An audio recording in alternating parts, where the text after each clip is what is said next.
Black Billionaire pretends to be in a coma, but when he hears his nurse's confession, everything changes. The presidential suite of the private clinic was plunged into silence, broken only by the constant beeping of heart monitors. Malcolm Reynolds, 42, a billionaire in the technology sector and one of the few black CEOs among the world's 500 largest companies, had been lying motionless for 18 days. An unexplained accident in his private jet had left him with a red scar across his left temple, the only visible mark of the tragedy that had almost taken his life. Or at least, that's what everyone thought. What no one knew, not even his private doctors, was that Malcolm had awakened on the third day after the accident. And he decided to remain silent, keeping his eyes closed and his breathing controlled, for a very specific reason. He needed to find out who had sabotaged his aircraft. "We need to reconsider our strategy, Victor," said Julia Reynolds, his wife of 7 years, from the other side of the glass door. Her voice was muffled but perfectly audible in the silence of the room. "The board is restless, investors are nervous, we can't wait indefinitely." "Patience, dear sister," replied Victor, Malcolm's half-brother and vice president of operations at Reynolds Tech. "One more week, and the board will vote to activate the incapacitation clause. Remember our agreement with Dr. Laurent? The medical reports are ready." Inside the room, beneath the surface of stillness, Malcolm's heart raced. His instincts were right. The accident had been just the beginning.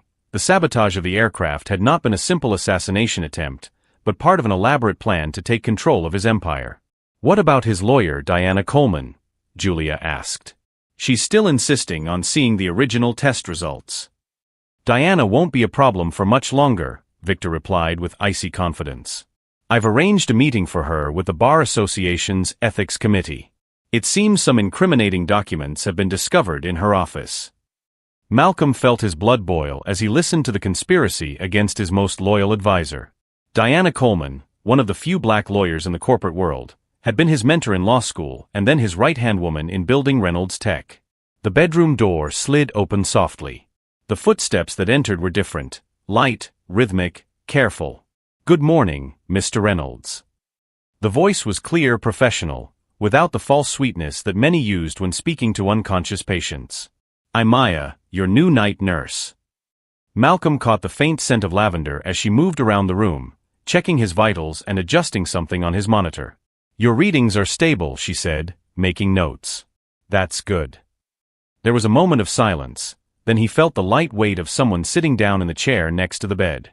"I don't know if you can hear me," Maya continued, her voice now low, almost confessional, "but I need to tell you something.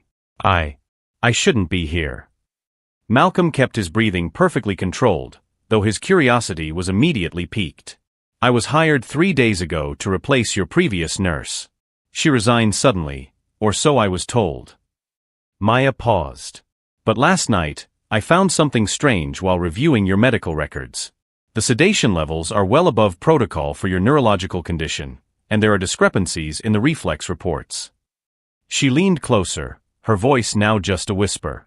"I'm not just a nurse, Mr. Reynolds. I'm a specialist in forensic neurology.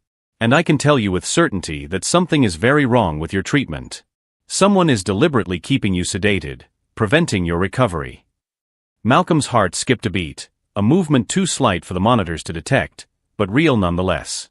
"I don't know who would do this or why," Maya continued. "But I promise I'll find out. And I'll help you wake up, even if it means risking my job, or worse." She stood up and adjusted the 4-drip. "I'm reducing your sedation gradually. No one will notice, but within a few days, you should start showing signs of consciousness. When that happens, we can." The door swung open. Maya stepped away from the bed with professional ease. "Just checking vital signs, as requested, Dr. Laurent," she said, her tone completely transformed. "Thanks, nurse," a male voice replied. "I'll take it from here." When the door closed, Malcolm felt simultaneously alarmed and hopeful. In a world where he thought he was completely alone, he had just found an unexpected ally. But what Maya didn't know, what no one suspected, was that he was already conscious. And behind those closed eyes, a plan was forming that would turn this family betrayal into his most powerful weapon. What no one in that luxurious clinic could imagine was that this man, whom everyone considered helpless, had built an empire precisely because he saw opportunities where others saw only obstacles. And now, lying motionless while they plotted to steal everything he had built, Malcolm was already beginning to plot not only his recovery, but the spectacular downfall of those who dared to underestimate him for being an outsider who had earned his place among the powerful.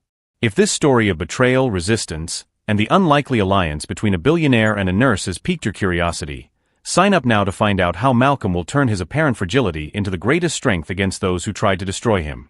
Malcolm's plan began to take shape on the third night after meeting Maya. As she adjusted his pillow, he risked an almost imperceptible movement. He twitched his index finger twice when she asked if he could hear her.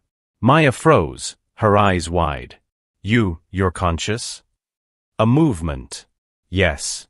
Her expression changed from shock to determination. We need to establish a code, he whispered, checking the door. 1 movement for yes, 2 for no. Blink once if you agree. A blink. That same night, while the clinic slept, they developed a simple system of communication. Maya brought cards with letters on them, and Malcolm spelled out words, letter by letter.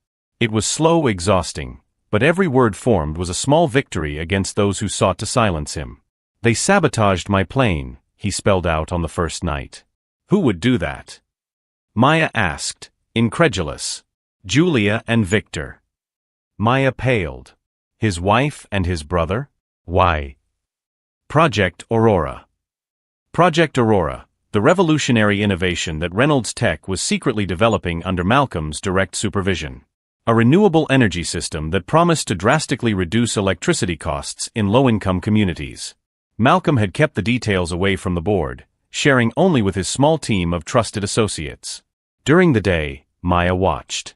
Victor appeared frequently, always accompanied by Dr. Laurent, reviewing medical records and asking seemingly concerned but calculated questions. Julia rarely visited, and when she did, she never touched Malcolm. Her eyes roamed the room cataloging valuables as if she were already planning what she would sell first. I have news about Diana Coleman, Maya informed him one evening, after checking that no one was watching them. I got a contact at her office. The ethics committee is pressuring her with falsified documents, accusations of bribery and contract tampering.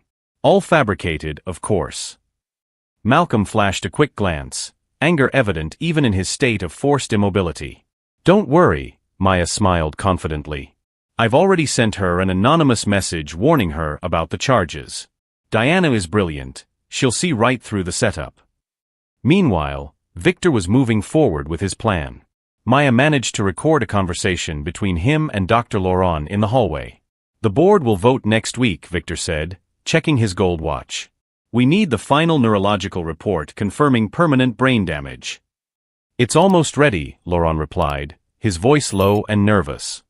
But the night nurse has been asking a lot of questions. She checked the previous records. Victor sighed impatiently. She's just a nurse. If she causes problems, fire her. What neither of them suspected was that Malcolm wasn't just listening, he was regaining his strength. Under Maya's careful guidance, he performed small exercises when no one was looking, flexing muscles, moving fingers, strengthening himself for the right moment. On the 6th night, Maya brought an unexpected visitor.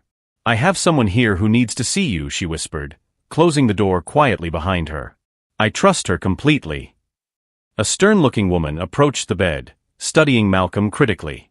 Mr. Reynolds, I'm Dr. Chun, a specialist in forensic neurology. Maya came to me concerned about your case. She looked at Maya. Close the curtains and lock the door. For 30 minutes, Dr. Chun examined Malcolm discreetly, without equipment that would alert the clinic staff. As we suspected, she finally declared. There is no permanent neurological damage. The prolonged sedation is criminal, he's being kept in this state artificially. We need hard evidence, Maya argued. Something that can't be challenged in court. I have an idea, Dr. Chun replied, opening her briefcase. But it's risky, and we'll need Mr. Reynolds' full cooperation. The next morning, Victor entered the Reynolds Tech executive boardroom with a triumphant smile. The board was assembled, 12 men and women in impeccable suits, ready to vote on the temporary transfer of power. Ladies and gentlemen, he announced, handing out documents. As you can see from the medical report, my brother has unfortunately suffered irreversible brain damage. Dr. Laurent recommends that we take decisive action to stabilize the company's leadership.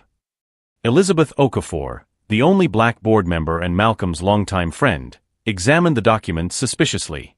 This seems too convenient, Victor. Malcolm was in perfect health before the accident. Tragedies happen, Elizabeth, Julia replied sweetly. Believe me, no one is more devastated than I am. Elizabeth noticed that Julia wasn't wearing a wedding ring, even though her husband had been fighting for his life less than 3 weeks ago. We all have great admiration for what Malcolm built, Victor continued, his honeyed voice hiding the ambition that pulsed beneath. But we need to be realistic. The stock has already dropped 12% since the accident. Investors need stability. What Victor didn't realize was that Elizabeth was discreetly recording every word on her phone. A plan was in motion, not his but Malcolm's. And while the conspirators believed they were one step away from victory, they didn't know that Malcolm Reynolds was already preparing for the most extraordinary appearance of his life.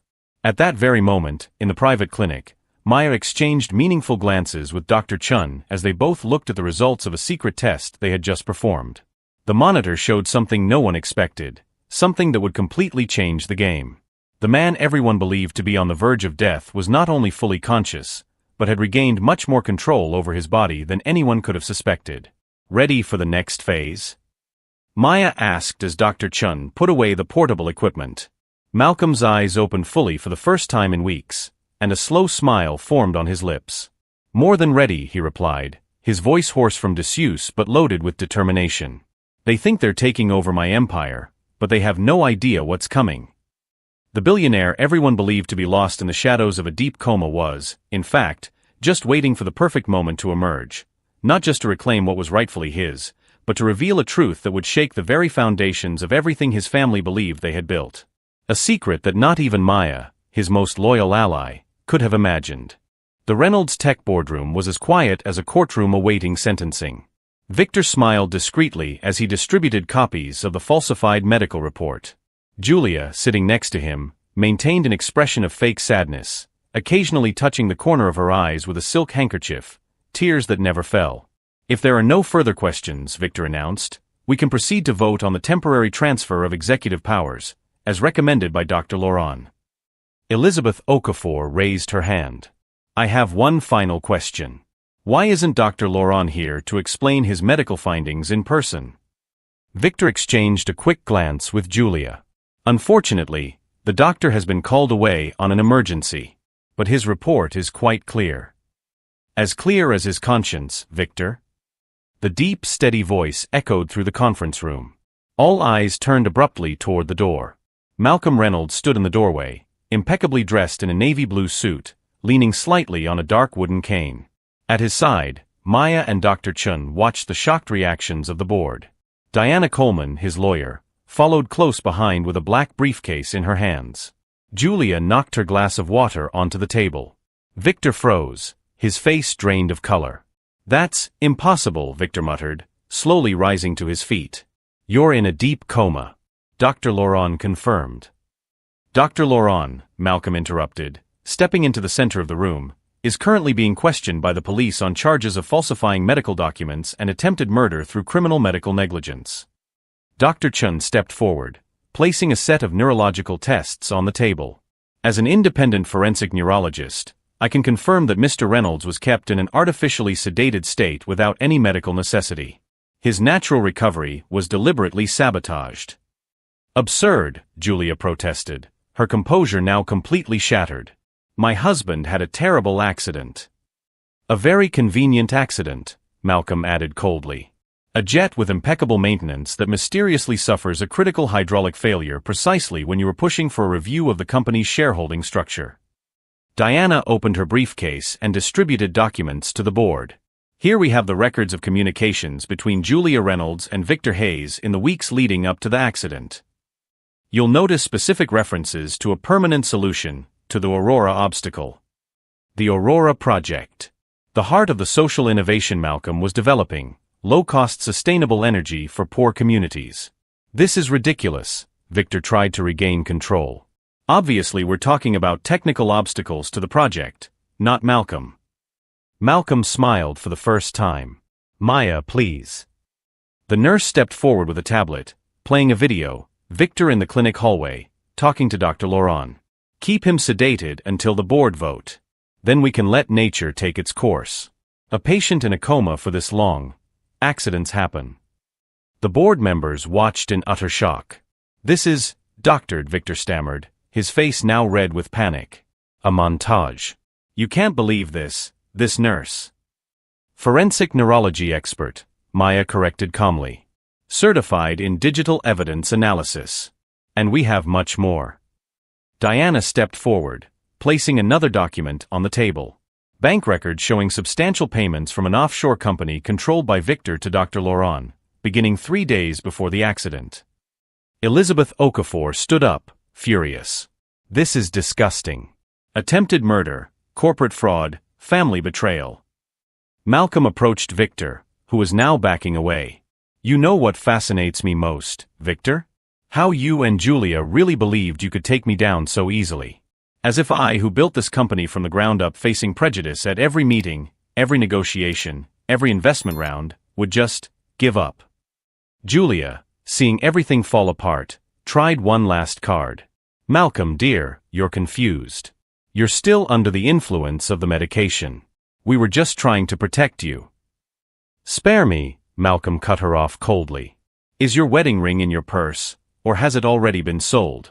A week after my accident, you were already planning how to redecorate my house. The security guards had quietly entered the room. Mr. Reynolds, said the head of security, the police are waiting in the lobby. Shall we escort Mr. Hayes and Mrs. Reynolds there? Please. As the security guards approached, Victor panicked. You don't understand. The Aurora project will destroy our biggest contracts. The investors will flee. He's throwing away decades of work for a charity project. It's not charity, Malcolm replied calmly as Victor was led away. It's the future. And as for the investors, they've already approved it. The vote took place last night while you were plotting my death. When the room emptied, leaving only the stunned board, Malcolm finally sat down in the chair Victor had occupied minutes earlier. For a moment, exhaustion was visible on his face. I thought we were losing you, Elizabeth whispered, squeezing his shoulder. I would have been lost, Malcolm replied, looking at Maya, if it weren't for someone who refused to be an accomplice to an injustice, even when it would have been easier to remain silent. What no one in that room could have imagined at that moment was that the conspiracy against Malcolm Reynolds had revealed something much deeper than a simple family betrayal. Behind the smiles of relief and congratulations, an even more disturbing truth awaited, one that connected the assassination attempt to a circle much broader and more powerful than just Victor and Julia.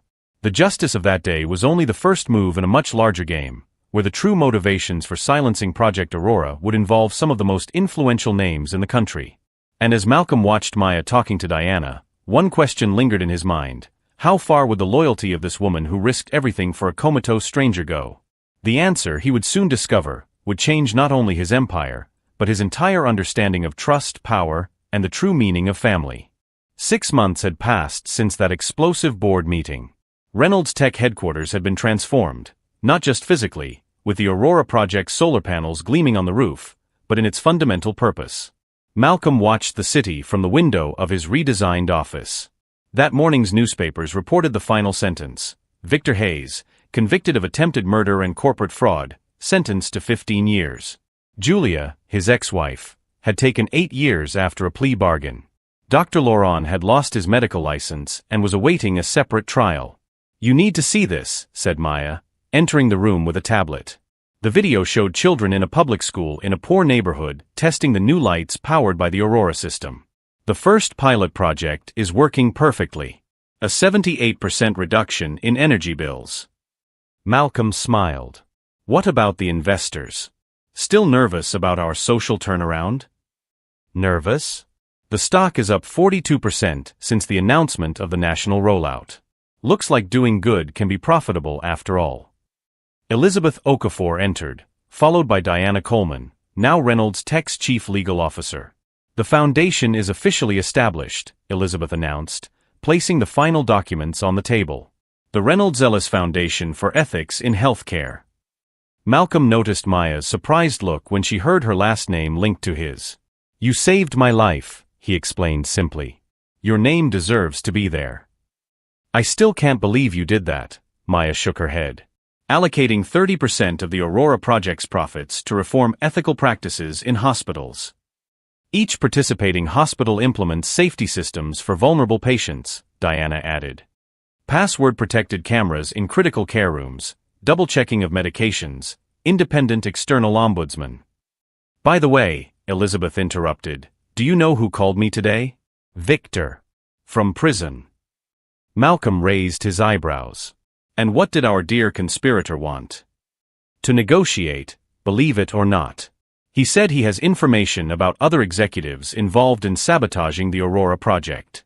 Apparently, his plan had more participants than we thought. Big names in the traditional energy industry.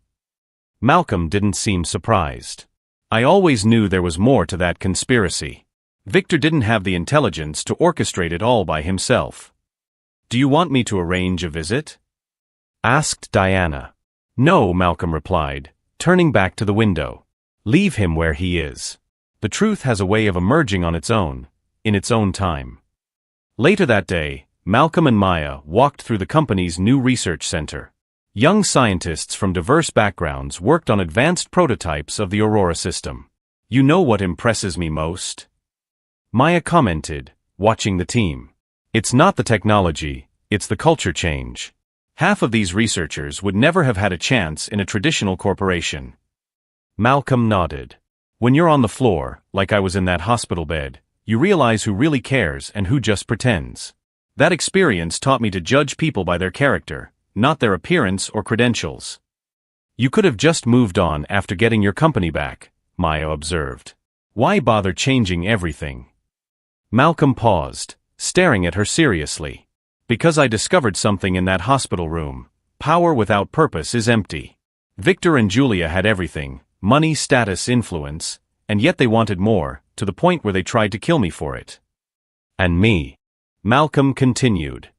I built a technology empire, broke barriers as a black man in a hostile corporate world, but for what? It took me nearly dying to understand that true success isn't just about what we achieve, but what we build for others. On the way back to the office, they stopped in front of a new addition to the main lobby, a glass plaque engraved with a quote. True strength isn't how much power you accumulate, but how you respond when that power is threatened. It is in our moments of greatest vulnerability that we discover our true essence. Maya smiled as she recognized her own words, spoken to Malcolm during one of those nights at the clinic. Who would have thought, she murmured, that a temporary nurse and a billionaire supposedly in a coma would change so many lives?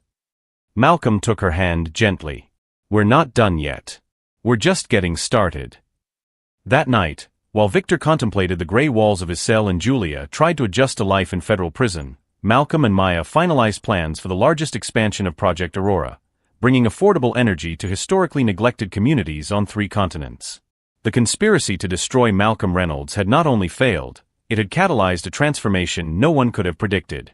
His near-death experience reborn him with a higher purpose, proving that sometimes we need to lose everything to discover what really matters. This story reminds us that our greatest strength does not lie in the power we hold, but in the integrity with which we use it. That behind the greatest injustices can be born the most powerful transformations, if we have the courage to turn our suffering into purpose. If this story of betrayal, resilience, and redemption touched your heart, subscribe to our channel for more stories that show how the darkest moments of our lives can become the prelude to our greatest impact on the world.